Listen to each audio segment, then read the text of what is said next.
17, I think. Well, I mean, it is quite cheeky, but I mean, it's not. I wouldn't have thought it was strong enough to be banned, really. No, exactly. It's not exactly. And the message is pretty clear. I mean, it's all up there for everyone to see at the end, isn't it?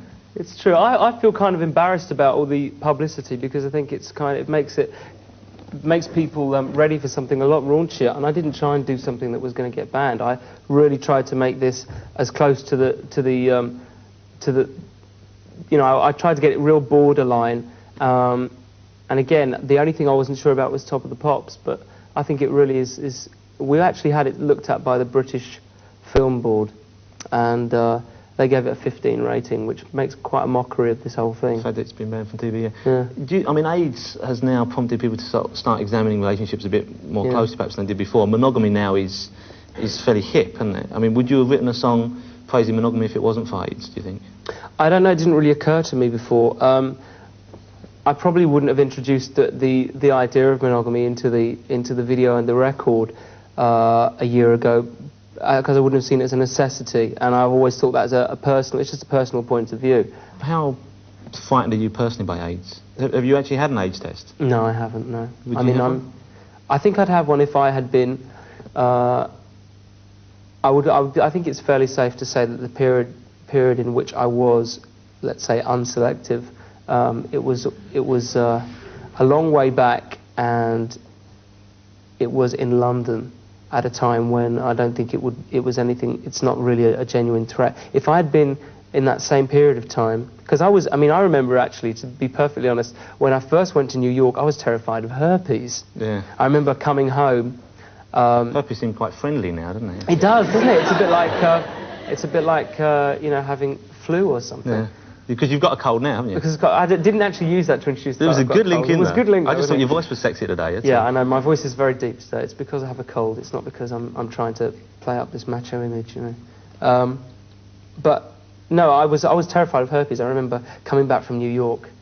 I actually did go. My family were in the audience now. I actually went to the doctor. I went to the doctor with Andrew when I came back from New York the first time because I was terrified about that.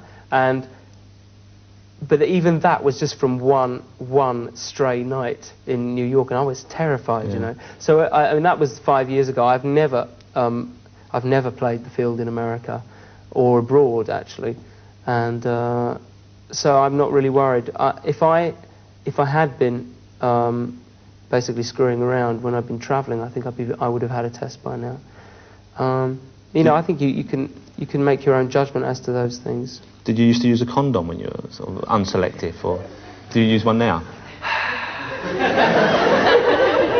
and what brand? I don't know if I should answer that question. All right, I'll answer the question. Yes, I do. Yes. He said, yes, I do. He said, I'm not ashamed of it. Do you want to show me how to put one on afterwards? Actually, no, have you seen those you know those Jiffy things? Yeah. You know the Jiffy... They come like a cigarette pack thing. I know, I mean, you could do without. I tell you, I mean, I think they're fun because they've made them like cigarette boxes and everything. And you see people like in clubs staring at them like, you know. But the worst thing, have you seen the diagrams on the inside? No, I haven't. Look, if you ever get a Jiffy thing, look at the third diagram. It's enough to put you off. It's enough to put you off. It's disgusting. I think it worries me in the cigarette packs. I think people get them out and start rolling their own, don't they? So it won't light.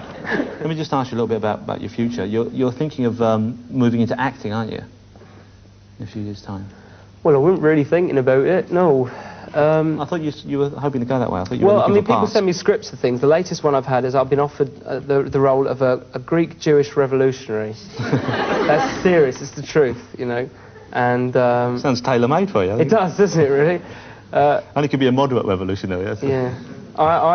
I've not been sent anything. I've not been sent anything that's vaguely tempting yet. There are the kind of films that I would like to be in, and not the kind of films that people see me in. Everyone sees me playing something that's very kind of big budget and a vehicle for my career, and I don't believe I need a vehicle for my career. I think my career has got to depend on my music, and I think film careers, if they're not extremely carefully planned and if they're not extremely credible, can work against your musical career, even if you're making great music, and I don't want to take that risk. You know, I've got lots more music to make. I've got a long way to go, and I don't want to hinder it by trying to do too much too soon, you know. 23 years old. I think I can afford to wait a few years. I think you probably can as well. Listen, thanks for coming in and showing us a video, and thanks for talking to us. Thank you, George Michael. Thank you.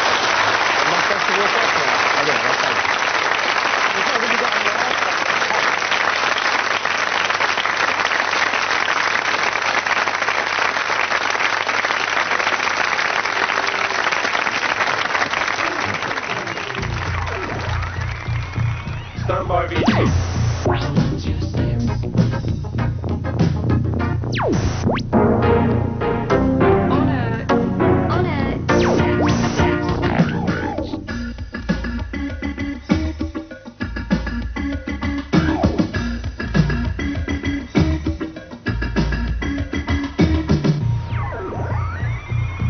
Stand by video.